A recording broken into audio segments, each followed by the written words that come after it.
Hello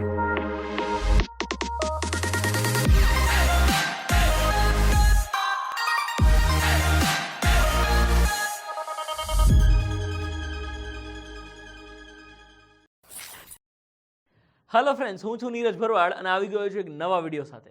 આજના વિડીયોમાં આપણે ઘડિયાળનો કન્સેપ્ટ સમજવાનો છે. લાસ્ટ વિડીયોમાં આપણે જોઈ ગયા એ પ્રમાણે તમને ખ્યાલ હશે કે આપણે ઘડિયાળને 3 પાર્ટમાં ડિવાઈડ કર્યું છે.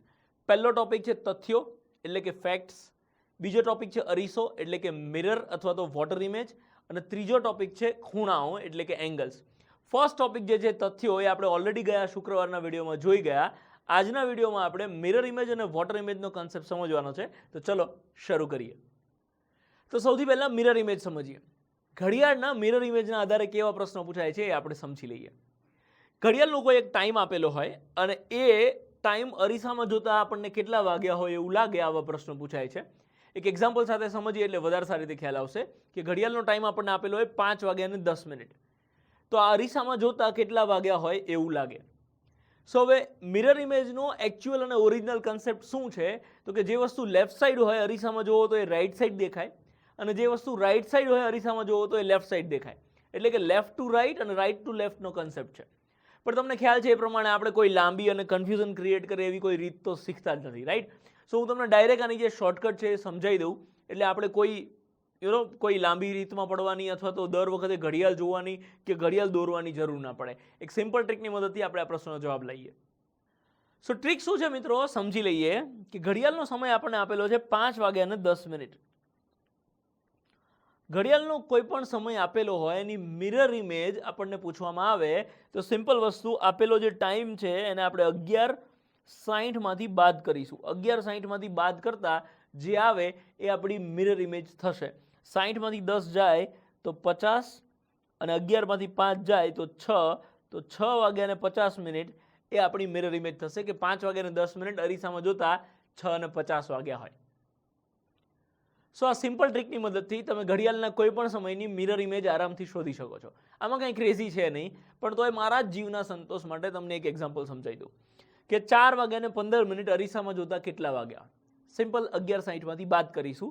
સો 11:60માંથી બાદ કરીએ તો 11માંથી 4 જાય તો 7, અને 60માંથી 15 જાય તો 45. આ આપણી મિરર ઇમેજ થઈ. ધારો કે 7:22 આપી છે, તો શું ફેર પડે? ઘડિયાળનો ગમે તે સમય આપ્યો હોય અને આપણે 11:60માંથી બાદ કરીએ તો જે આવે એ આપણી મિરર ઇમેજ આવશે, બીજો કોઈ ફેર નહીં પડે. હા, બાદ બાકી ના આવડતી હોય તો બહુ ફેર પડશે હો. એનીવેઝ, જોક સપાટ, 11માંથી 7 જાય તો 4, અને 60માંથી 22 જાય તો 38, તો 4 ને 38 એ આની મિરર ઇમેજ થઈ જશે. એ સાહેબ એક પ્રશ્ન પૂછું? હા બોલ ને જીગા, તારા માટે ક્યાં ના છે દોસ્ત? સાહેબ ટાઈમ 12:20 આપ્યો હોય તો 11માંથી 12 બાદ કરીએ તો -1 આવે, તો શું કરવાનું? એ સ્માર્ટ ક્વેશ્ચન થયો હો તારો. મિત્રો, જીગો શું કહેવા માંગે છે તમે સમજો. જીગો એવું કહે છે કે 12:20 હોય તો એને અરીસામાં જોતા કેટલા વાગ્યા હોય. મતલબ 12:20 છે એને આપણે 11:60માંથી બાદ કરીએ તો આ 60માંથી 20 જાય તો 40, એ બરોબર છે. પણ આ 11માંથી 12 જાય તો શું -1? ઘડિયાળનો સમય ક્યારે માઇનસમાં તો હોતો નથી. તો ચલો, જ્યારે ઘડિયાળનો સમય આ રીતે આપેલો હોય ત્યારે આપણે શું કરીશું એ સમજી લઈએ. સો મિત્રો, જીગાના પ્રશ્નનો જવાબ આપું એ પહેલાં મારે તમને બીજી એક વસ્તુ સમજાવી છે કે ઘડિયાળનો સમય હંમેશા 2 ફોર્મેટમાં હોય. એક 12 કલાકના ફોર્મેટમાં હોય અથવા તો 24 કલાકના ફોર્મેટમાં હોય. 24 કલાકના ફોર્મેટમાં હોય એનો અર્થ શું થશે કે જ્યારે ઘડિયાળનો ટાઈમ 12 કરતાં વધારે એટલે કે 13, 14, 15, 16 આ રીતે આપેલો હોય તો એ 24 કલાકના ફોર્મેટમાં ટાઈમ આપેલો છે એવું કહેવાય. અને આપણી પરીક્ષામાં કદાચ ઘડિયાળનો સમય આપણને 24 કલાકના ફોર્મેટમાં પણ આપેલો હોય તો આપણે એની મિરર ઇમેજ શોધવા માટે શું કરીશું એ પહેલાં સમજી લઈએ, એટલે તમને જીગાના પ્રશ્નનો જવાબ ઓટોમેટિક મળી જશે. ધારો કે આપણને એવું પૂછવામાં આવે કે 18:25 અરીસામાં જોતા કેટલા વાગ્યા હોય. તો તમે એક વસ્તુ સમજો કે ધારો કે આપણને અહીંયા એવું કીધું છે કે 18:25 અરીસામાં જોતા કેટલા વાગ્યા હોય, આવો પ્રશ્ન છે. અને હમણાં આપણે ઓલરેડી જોઈ ગયા કે 5:10 અરીસામાં જોતા કેટલા વાગ્યા હોય, આવો પ્રશ્ન હતો. તો આ જે છે એ 12 કલાકના ફોર્મેટમાં આપેલો સમય છે, અને આ જે છે એ 24 કલાકના ફોર્મેટમાં આપેલો સમય છે. સો હવે 12 કલાકના ફોર્મેટની મિરર ઇમેજ જાણવા માટે આપણે શું કરતા હતા? 12માંથી બાદ કરતા હતા, રાઈટ? 12 એટલે કે 11:60, 11 કલાક અને 60 મિનિટમાંથી બાદ કરતા હતા. તો 60માંથી 10 જાય તો 50, અને 11માંથી 5 જાય તો 6. સો હવે આ 24 કલાકના ફોર્મેટમાં જે સમય આપ્યો છે એની મિરર ઇમેજ શોધવા માટે આપણે કેટલામાંથી બાદ કરીશું?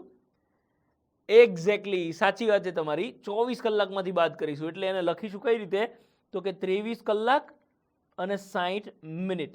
સો 23-60માંથી બાદ કરતા જે જવાબ આવે એ આપણી મિરર ઇમેજ થશે. તો 60માંથી 25 જાય તો 35 અને 23માંથી 18 જાય તો 5, તો 5 ને 35 એ એની મિરર ઇમેજ થશે. હા મિત્રો, મને ખ્યાલ છે કે તમે 18-25 ને જો 12 કલાકના ફોર્મેટમાં કન્વર્ટ કરી દો કે 6 ને 25 અને પછી 11-60માંથી બાદ કરો તો પણ સાચો જવાબ આવશે. પણ એ બે સ્ટેપની જે પ્રોસિજર છે એ ના કરવી જોઈએ. મારા માનવા પ્રમાણે 24 કલાકના ફોર્મેટના ટાઈમને 24 કલાકમાંથી જ એટલે કે 23-60માંથી જ બાદ કરો, જે આવે તમારી મિરર ઇમેજ થશે. સો નેક્સ્ટ ક્વેશ્ચન જોઈએ, જે 24 કલાકના ફોર્મેટનો છે કે 17:40 ઘડિયાળમાં વાગ્યા હોય તો અરીસામાં જોતા કેટલા વાગ્યા હોય? 23:60માંથી 17:40 ને બાદ કરો તો 23માંથી 17 જાય તો 6 અને 60માંથી 40 જાય તો 20. આ આપણો જવાબ થશે. અને આના સાથે સાથે હું તમને જીગાના પ્રશ્નનો પણ જવાબ આપવા માંગુ છું કે મિત્રો જ્યારે 11:60માંથી બાદ કરી અને ઘડિયાળનો સમય જ્યારે 11 વાગ્યા કરતાં વધારે આપેલો હશે, ઇવન 12:20ના બદલે જો 11:15 પણ આપ્યો હશે, ધારો કે અહીંયા હું 15 આપું છું તો 60માંથી 15 જાય તો 45, પણ 11માંથી 11 જાય તો 0. તો નોર્મલી આ 0 એટલે 12 થશે, તો 12 ને 45. પણ આપણે એવું ના સમજવું હોય તો હું તમને એક સિમ્પલ વસ્તુ કહી દઉં કે 0 આવશે તો અહીંયા કદાચ કંઈ કન્ફ્યુઝન ક્રિએટ થતું હોય તો આને સિમ્પલ રાખો કે ઘડિયાળનો સમય જ્યારે જ્યારે 11 વાગ્યા કરતાં વધારે આપેલો હોય ત્યારે આપણે એને કેટલામાંથી બાદ કરીશું? 23:60માંથી બાદ કરીશું અને જે આવે આપણો જવાબ. એટલે કે અહીંયા 11:15 છે, એની મિરર ઇમેજ જો આપણે જાણવી હોય તો 11:15 ને હું 23:60માંથી જ ડાયરેક્ટલી બાદ કરીશ. તો 23:60માંથી બાદ કરતા 60માંથી 15 જાય તો 45 અને 23માંથી 11 જાય તો 12, તો 12 ને 45 એ એની મિરર ઇમેજ થશે. અને જીગાનો જે પ્રશ્ન હતો કે 12:20 વાગ્યા હોય તો અરીસામાં જોતા કેટલા વાગ્યા હોય, તો મેં હમણાં તમને કીધું એ પ્રમાણે કે 11 વાગ્યા કરતાં વધારેનો સમય હોય તો આપણે ડાયરેક્ટલી 23:60માંથી બાદ કરીશું.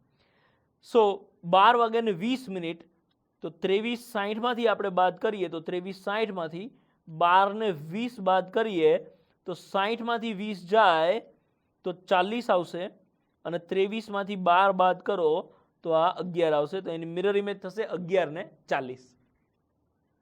સો નેક્સ્ટ કન્સેપ્ટ સમજીએ, વોટર ઇમેજ. એટલે કે ઘડિયાળનો કોઈ ટાઈમ આપેલો હોય, એનું પ્રતિબિંબ પાણીમાં પડતું હોય તો કેટલા વાગ્યા હોય એવું લાગે. હવે વોટર ઇમેજનો કન્સેપ્ટ એવો કંઈક છે કે ઉપર જે હોય એ પાણીમાં નીચે દેખાય અને નીચે જે હોય પાણીમાં ઉપર હોય એવું દેખાય. એટલે કે અપ ટુ ડાઉન અને ડાઉન ટુ અપનો કન્સેપ્ટ હોય. પણ તમને ખ્યાલ છે કે આપણે એવી કોઈ માથાકૂટમાં પડતા નથી. હું તમને ડાયરેક્ટ આની જે શોર્ટકટ છે એ સમજાવી દઉં. તો ચલો સમજી લઈએ. સો ફર્સ્ટ ક્વેશ્ચન જોઈએ કે જો ઘડિયાળમાં 7:20 વાગ્યા હોય તો એનું પ્રતિબિંબ પાણીમાં પડે તો કેટલા વાગ્યા હોય એવું લાગે. સો મિરર ઇમેજ માટે આપણે શું કરતા હતા કે આપેલ સમયને 11:60માંથી બાદ કરતા હતા. સો અહીંયા વોટર ઇમેજ છે તો વોટર ઇમેજમાં આપણે જે ઘડિયાળનો સમય છે એને આપણે 18:30માંથી બાદ કરીશું.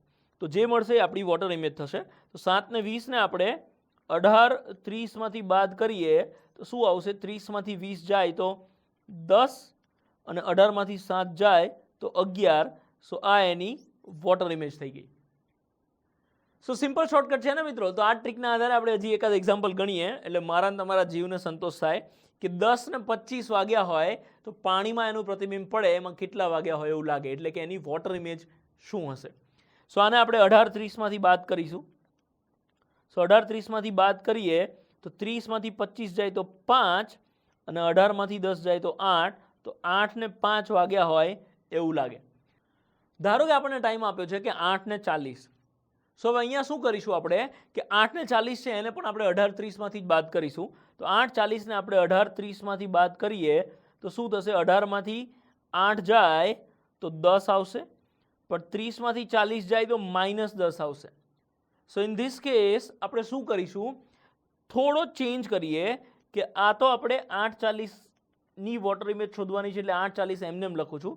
અને અહીંયા જે આપણે 18:30 લખીએ છીએ એ 18:30માંથી 1 કલાક અહીંયા ઓછો કરી દઉં છું એટલે 17 કલાક કરું છું અને એની 60 મિનિટ હું અહીંયા એડ કરી દઉં છું. તો 30 મિનિટમાં 60 એડ થાય તો 90 મિનિટ થઈ જશે. સો હવે અહીંયા 8:40 એટલે કે જ્યારે મિનિટનો સમય 30 મિનિટ કરતાં વધારે આપેલો હોય ત્યારે આપણે એને 17:90 માંથી બાદ કરીશું. સો હવે અહીંયા 17:90 માંથી બાદ કરીએ તો 17 માંથી 8 જાય તો 9 અને 90 માંથી 40 જાય તો 50. સો આ એની વોટર ઇમેજ થઈ ગઈ. સો અહીંયા આપણે એક સિમ્પલ વસ્તુ કહી શકીશું મિત્રો કે જ્યારે મિનિટ 30 કરતાં ઓછી આપી હોય તો એને આપણે 18:30 માંથી બાદ કરીશું અને જ્યારે મિનિટ 30 કરતાં વધારે આપેલી હોય ત્યારે આપણે એને 17:90 માંથી બાદ કરીશું. જે આવે એ આપણી વોટર ઇમેજ થશે. તો મિત્રો મેં મારી એક ટેલિગ્રામ ચેનલ બનાવી છે અને આજના વિડીયોના એક્ઝામ્પલ્સની PDF તમને આ ટેલિગ્રામ ચેનલમાંથી મળી જશે. આ ચેનલની લિંક મેં નીચે ડિસ્ક્રિપ્શનમાં આપેલી છે. નેક્સ્ટ શુક્રવારે આપણે ઘડિયાળના પાર્ટ 3 એટલે કે ખૂણાના એક્ઝામ્પલ્સ અને એની શોર્ટ ટ્રિક સાથે મળવાના છીએ. સો વિડીયો જોવાનું ભૂલતા નહીં.